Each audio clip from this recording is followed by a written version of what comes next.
Hello everybody, today I will show you the buff and debuff system in Octopath Traveler Champions of the Continent. Here, as you can see, there is no increase in damage outside of 15% sword damage up. So, starting with active buffs, which are essentially buffs that only last for a specific turns. They do not have any borders whatsoever. The first one right here is from Lynette. She grants from her skill 20% damage up, physical attack and magical attack to the entire front row. As you can see, Rondo will hit substantially harder than the last exam. And now to the next exam, which is using debuff and a buff in the same time. Rondo right here will get 20% damage up, physical attack from Lynette, and Augusti will have 25% physical defense down. So Rondo will hit substantially even more harder than the last two examples that I gave. Here he has 5 turns of 25% physical defense down for Augusti, and Rondo has 20% physical attack up and 15% sword damage up from his passive. Now to the next example, the limit of active limit.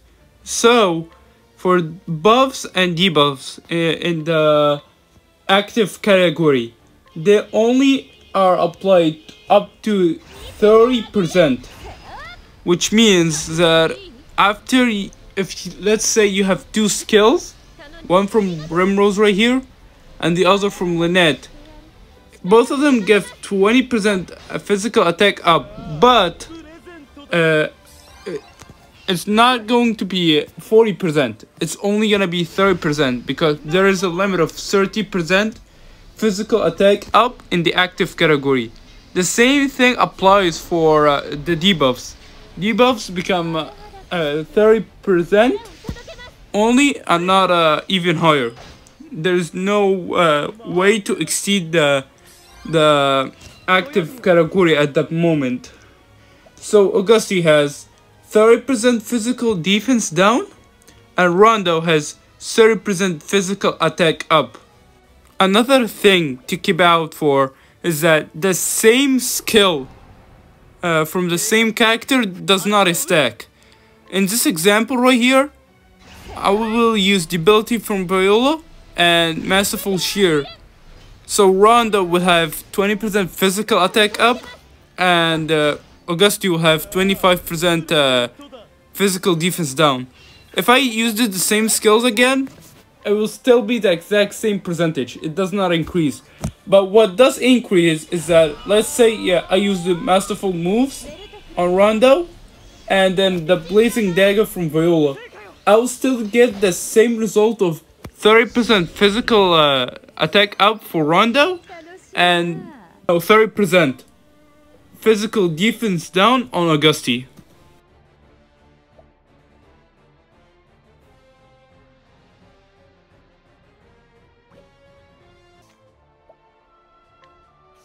Now to the passive category. The passive category is exactly the same as active category in the limit percentage. The way to get the passive is through equipment and passives. For Rondo right here, he will have 25% physical attack up, passive, and Lynette will guarantee him 10% on switch, and Baron giving him 15%, so it will be 25%. Now, introducing the accessories. Cigarette's Awakening 4 accessory will give him 15% sword damage up, and his passive increases his own damage when using sword attacks by 15%. And using Madeline's accessory on Baron will allow Rondo to have 30% sword damage up in the passive category and 30% physical attack up in the passive category too when it switches. So now in this example, we will combine the active and the passive category together to make Rondo hit really hard.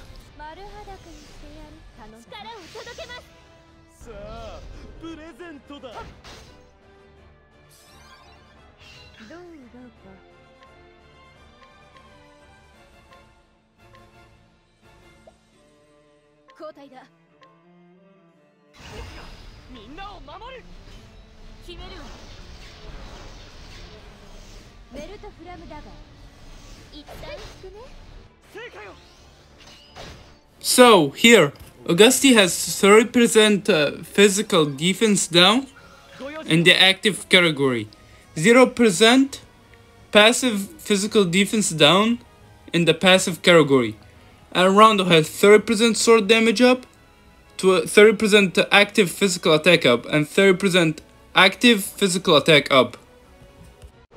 The last category we will talk about is the ultimate category, which is basically after you spend a specific amount of PP on a unit, they will have the ability to use their ultimates during fights, which for a character like Lynette and Billy, they only need 3 PP in order to use their ultimate.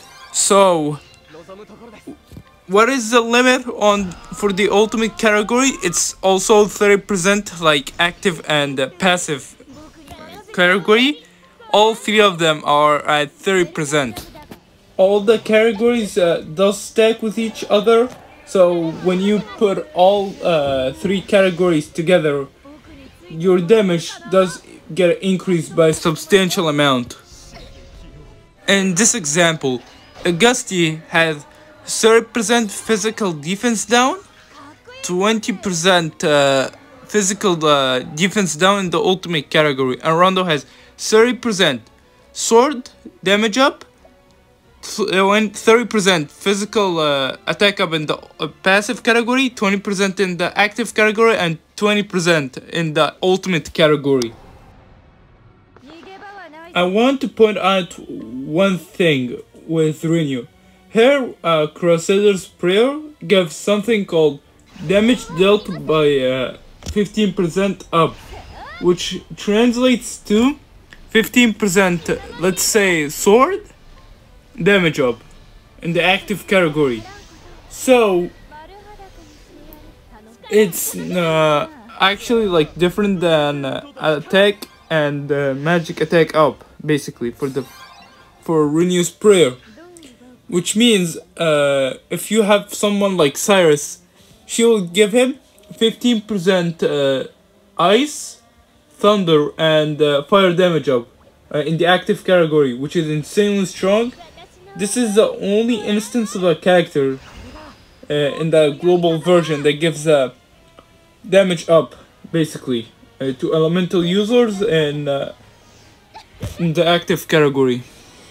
Either way, in this video right here, we are combining everything that we learned throughout the video, which means that we are using the ultimates, we are using the passives, and we are also using the active buffs all in the same time.